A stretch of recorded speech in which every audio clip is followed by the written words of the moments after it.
They destroyed his tree, a 50-year-old oak planted by his father, without warning or consent. The HOA, led by the arrogant Karen Fleming, claimed it was a hazard. Confident in her unchecked power, Karen dismissed Jonathan's outrage as irrelevant, but she underestimated him. Jonathan wasn't just grieving, he was gathering evidence. What he uncovered would expose corruption, shake the HOA to its core, and leave Karen facing consequences she never saw coming. Let's start at the beginning. Jonathan West's backyard was his sanctuary. After retiring and losing his wife, it became more than a patch of land behind his modest home. It was a space filled with memories, solace, and pride. The focal point of this haven was a magnificent oak tree, its branches sprawling wide like arms embracing the entire yard. This tree wasn't just part of the scenery.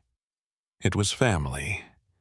Planted by his father on the day Jonathan was born, the tree had stood for over 50 years. It had watched over countless milestones, childhood games played in its shade, family picnics beneath its branches, and even his wife's small garden, lovingly tended at its base.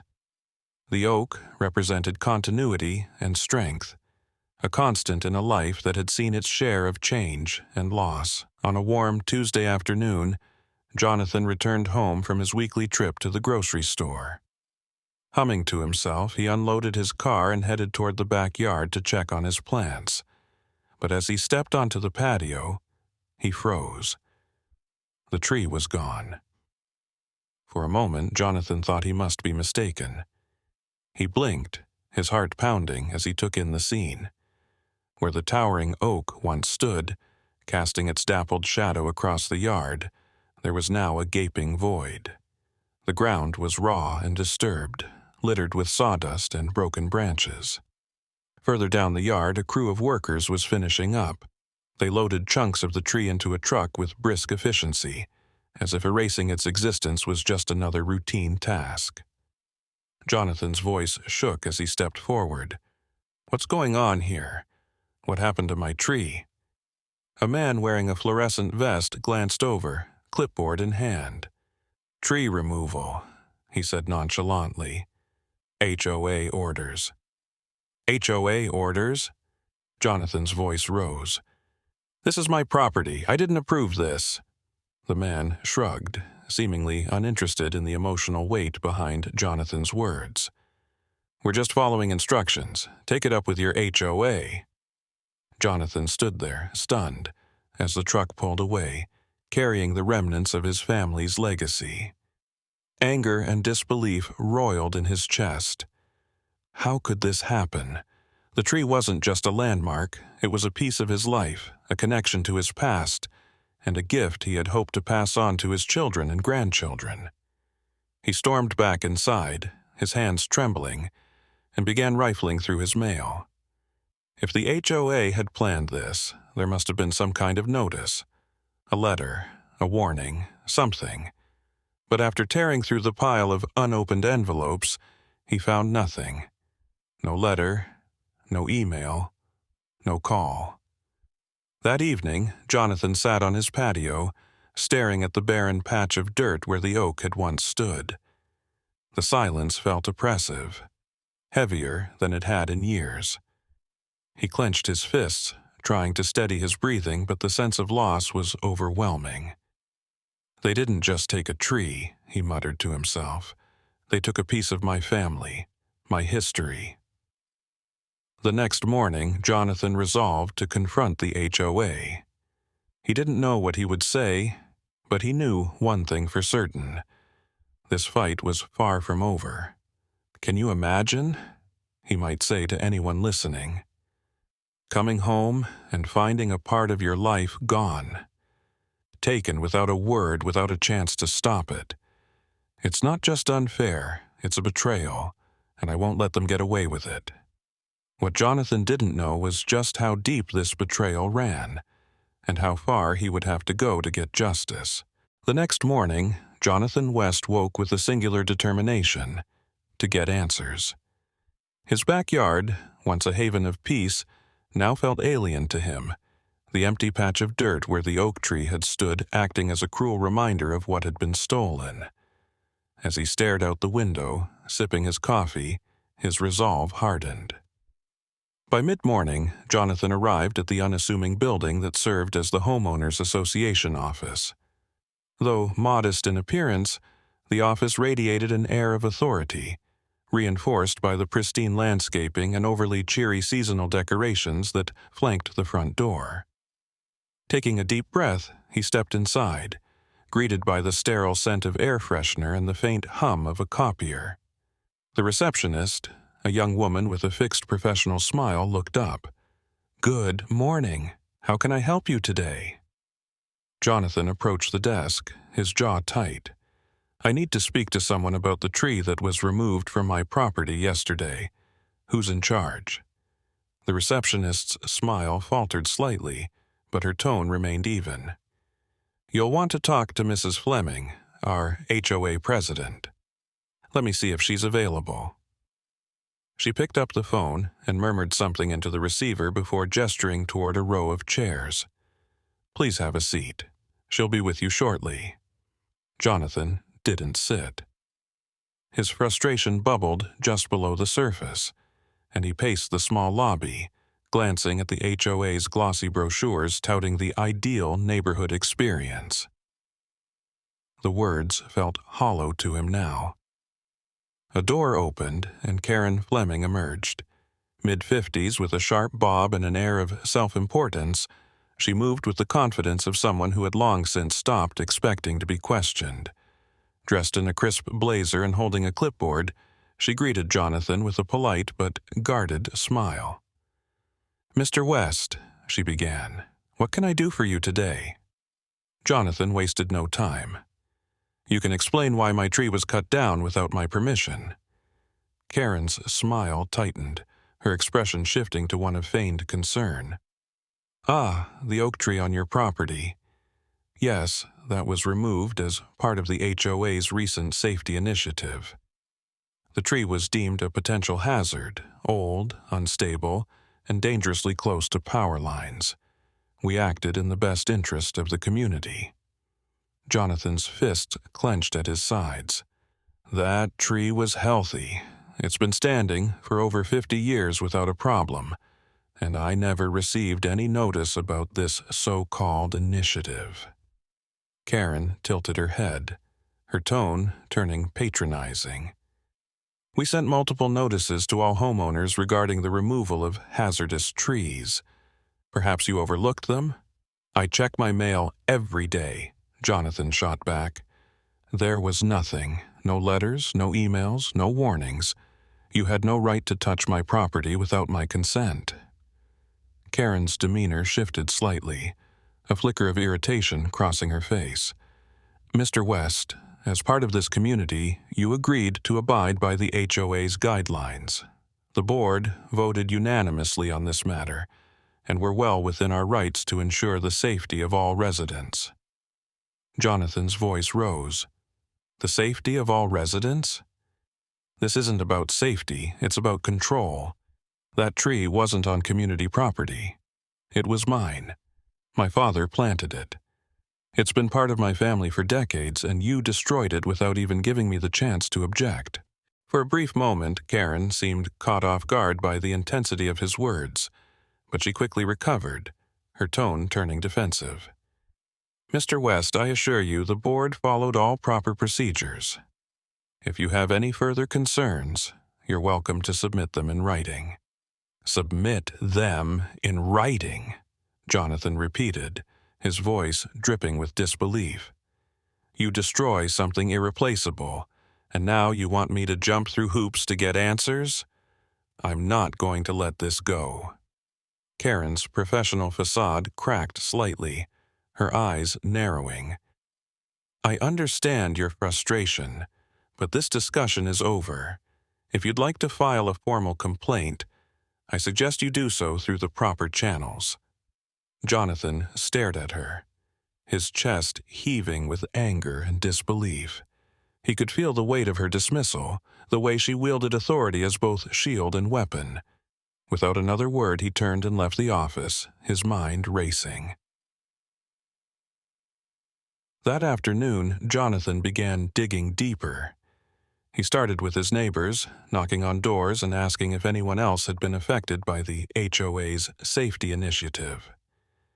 To his surprise, many of them were just as frustrated. "Yeah, they took out the maple tree in my front yard last month," one neighbor said bitterly. "Didn't even bother to tell me until it was already gone. They cut down my cherry blossom tree," another added. "Said it was too close to the sidewalk. That tree was my pride and joy." Jonathan listened as story after story poured out, a pattern of overreach and disregard emerging. The HOA wasn't just enforcing rules, it was bulldozing over homeowners' rights with impunity. Determined to fight back, Jonathan reached out to a local arborist who had inspected his oak tree just a year earlier. The arborist confirmed what Jonathan already knew. The tree had been perfectly healthy, with no signs of disease or structural instability. Armed with this evidence, Jonathan consulted a lawyer, laying out the facts and his suspicions about the HOA's motivations. As the pieces began to fall into place, one thing became clear. This wasn't about safety. The HOA, led by Karen Fleming, had other plans for Jonathan's backyard. And if they thought they could get away with it, they had sorely underestimated him. "Can you believe this?"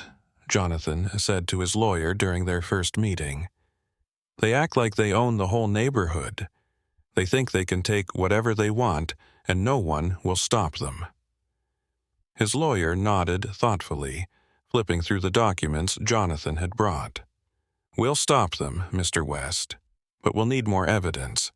If this is part of a larger pattern, we're going to expose it." Jonathan left the meeting feeling a renewed sense of purpose. The fight had only just begun, but he was ready.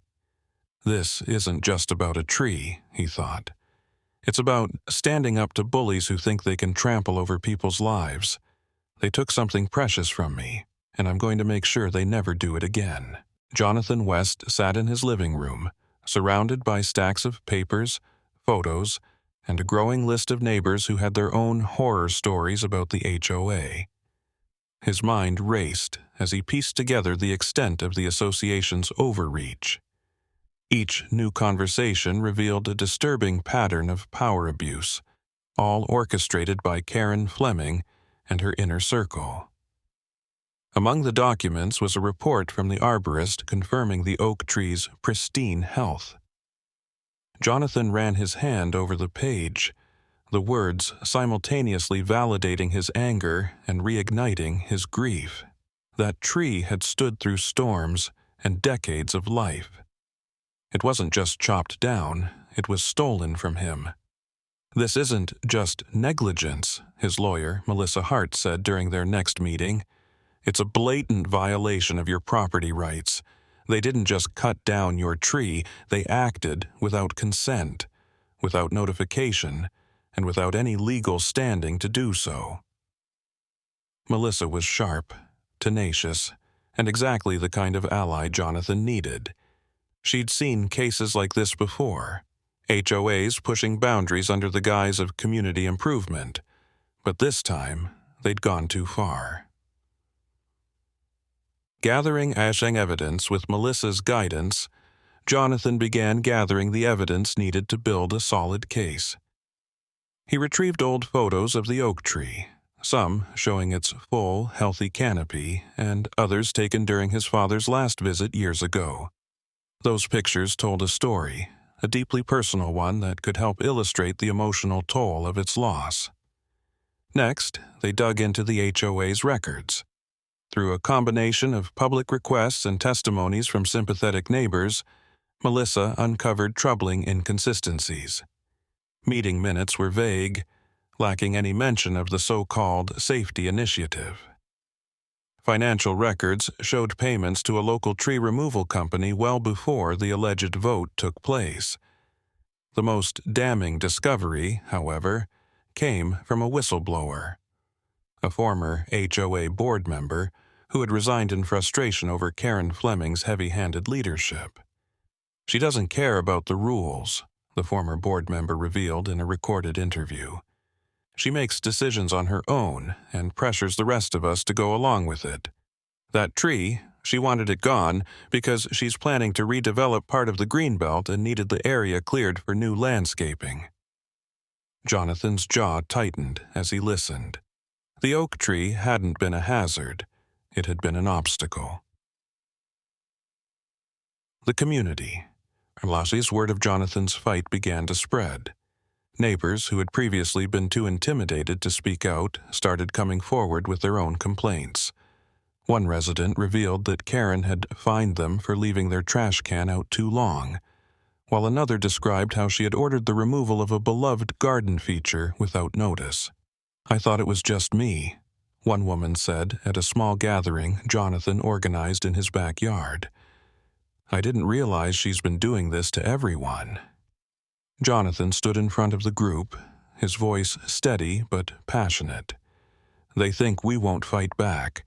They think they can walk all over us because it's easier for us to stay quiet. But we're not just residents, we're homeowners. This is our property, our lives. It's time we remind them of that." The group cheered in agreement, their collective anger transforming into determination. Together, they signed petitions, submitted formal complaints, and pooled resources to support Jonathan's legal battle. Confronting Karen. As the case gained momentum, Melissa sent a formal demand letter to the HOA, outlining their violations and requesting a meeting to address the matter.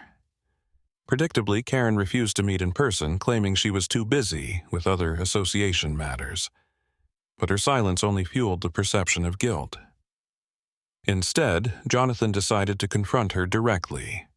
Armed with the arborist's report, photos of the tree, and testimonies from neighbors, he attended the next HOA meeting, held in the community center.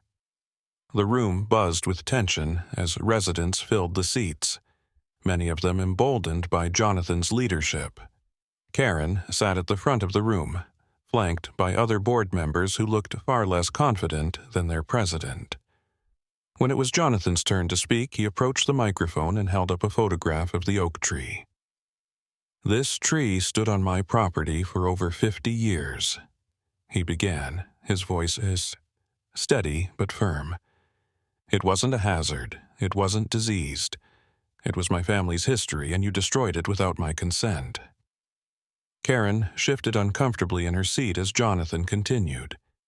"You claim it was for safety, but the evidence says otherwise. The arborist's report confirms the tree was healthy. Your financial records show payments made before the so-called vote. And witnesses, including one of your former board members, have exposed your true intentions." The crowd murmured in agreement, and Karen's composure began to crack. She attempted to interrupt, but Jonathan held his ground. "This isn't just about my tree. It's about your pattern of abuse, your disregard for the rights of homeowners, and your assumption that you're above the law." As Jonathan finished, the room erupted in applause. For the first time, Karen's authority seemed fragile, her power undermined by the community's collective defiance. Building the case. Melissa filed the lawsuit shortly after, citing property damage, emotional distress, and violations of HOA regulations. The evidence they'd gathered painted a clear picture of Karen's misconduct, and the case quickly garnered attention beyond the neighborhood. News outlets picked up the story, framing it as a David and Goliath battle between a determined homeowner and an overreaching HOA. Jonathan, reluctant to step into the spotlight, agreed to speak publicly only to ensure others wouldn't face the same injustice. "This isn't just about me," he told a local reporter. "It's about protecting our rights as homeowners. If we let people like Karen get away with this, where does it end?" As the court date approached, Karen's attempts to dismiss the case fell flat. The tide had turned, and Jonathan's fight was now a symbol of resilience and justice. The oak tree might have been gone, but its legacy lived on through the battle it had inspired. Jonathan had lost something irreplaceable, but he had gained a newfound sense of purpose, and a community ready to stand beside him. The day of the court hearing arrived, bringing with it a mix of nerves and determination for Jonathan West. He had spent weeks preparing for this moment, poring over evidence with his lawyer, Melissa Hart, and rallying support from the community. The courtroom was packed with curious neighbors and supporters, all eager to see the showdown between Jonathan and the HOA president, Karen Fleming. Karen entered with her usual air of confidence, but there was a distinct tension in her posture. The months of public scrutiny and mounting complaints against her leadership had taken their toll.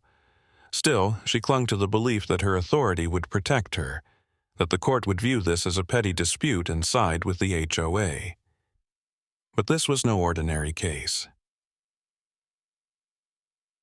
The evidence unfolds. Melissa began by laying out the foundation of the case, presenting a timeline of events that painted a damning picture. She started with the arborist's report, which conclusively proved the oak tree was healthy and posed no danger to the community.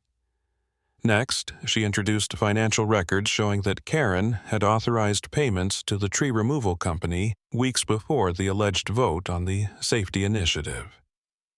Then came the most explosive revelation: testimony from the former board member who had resigned in protest.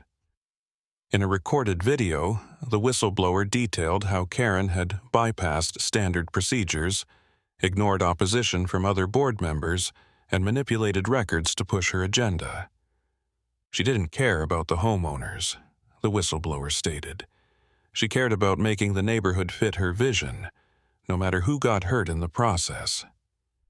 Jonathan watched Karen's expression shift as each piece of evidence was unveiled. Her confident facade began to crack, and for the first time, she looked genuinely worried. Jonathan's testimony. When it was Jonathan's turn to testify, he stood tall and spoke with quiet conviction. Holding up a framed photograph of the oak tree, he described what it had meant to him and his family. "This tree was planted by my father the day I was born," he began, his voice steady but emotional. "It stood for over 50 years, through every storm and every season. It wasn't just a tree, it was a part of my family's story. When Karen Fleming and the HOA decided to cut it down without my consent, they didn't just take a tree. They took a piece of my history, a piece of my home." Jonathan paused, scanning the faces of the jury and the judge. What makes this even worse is that they didn't act out of concern for safety. They acted out of convenience and control. They believed they had the right to make that decision for me, to take something irreplaceable without even giving me a chance to fight for it. That's not just wrong, it's a violation of everything we stand for as homeowners and neighbors. The courtroom was silent as Jonathan stepped down. Even those who had initially sided with Karen seemed moved by his words. Karen's defense crumbles. Karen took the stand next, her demeanor noticeably shaken. She attempted to defend her actions, claiming the tree was a hazard and that the HOA had acted within its rights. But Melissa was relentless in her cross-examination, pointing out every inconsistency in Karen's story. "You claimed the tree was a hazard, but you never provided a formal inspection report to back that up," Melissa said, her tone sharp. "You also stated that the board voted unanimously, yet the minutes from that meeting are suspiciously vague. Isn't it true, Mrs. Fleming, that you made this decision unilaterally?" Karen faltered. I believed it was the right thing to do for the community." "And yet," Melissa continued, pressing her advantage, "you authorized payments to the tree removal company before notifying Mr. West, before holding a proper vote." and without any formal documentation of the supposed hazard. Isn't that correct?" Karen's silence spoke louder than any words could have. The verdict. After hours of testimony and deliberation, the judge delivered the verdict. The court ruled in Jonathan's favor, finding the HOA guilty of violating property rights and acting without proper authority. The association was ordered to pay $100,000 in damages to Jonathan, compensation not only for the financial value of the tree, but also for the emotional distress caused by its removal. In addition, the judge imposed strict requirements on the HOA to overhaul its practices, ensuring greater transparency and accountability in the future. Karen Fleming was removed from her position as president, and an investigation into her handling of HOA funds was launched. As the judge concluded the ruling, Jonathan felt a wave of relief and validation. The oak tree was gone, but justice had been served. The community's transformation. The aftermath of the trial brought sweeping changes to the neighborhood. With Karen gone, the HOA elected a new board of directors, residents who valued collaboration and fairness over control. Policies were rewritten to protect homeowners' rights, and mandatory community meetings were established to ensure transparency in decision-making. Jonathan's fight had sparked a movement. Neighbors who had once felt powerless now realized their voices mattered. Together, they had dismantled a toxic system and replaced it with something stronger, more equitable.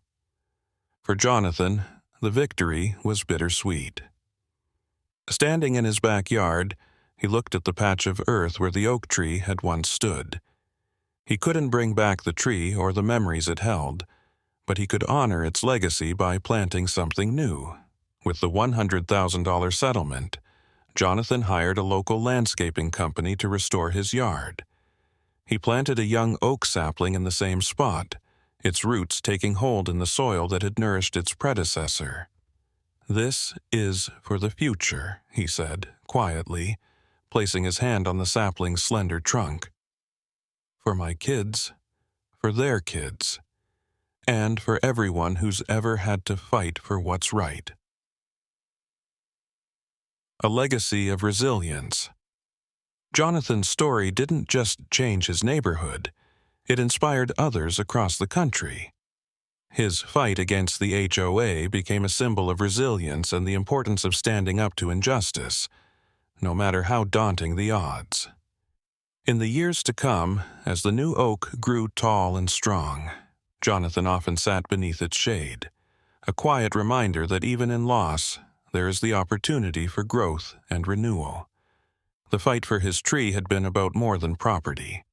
It had been about preserving dignity, justice, and the belief that every voice has the power to make a difference.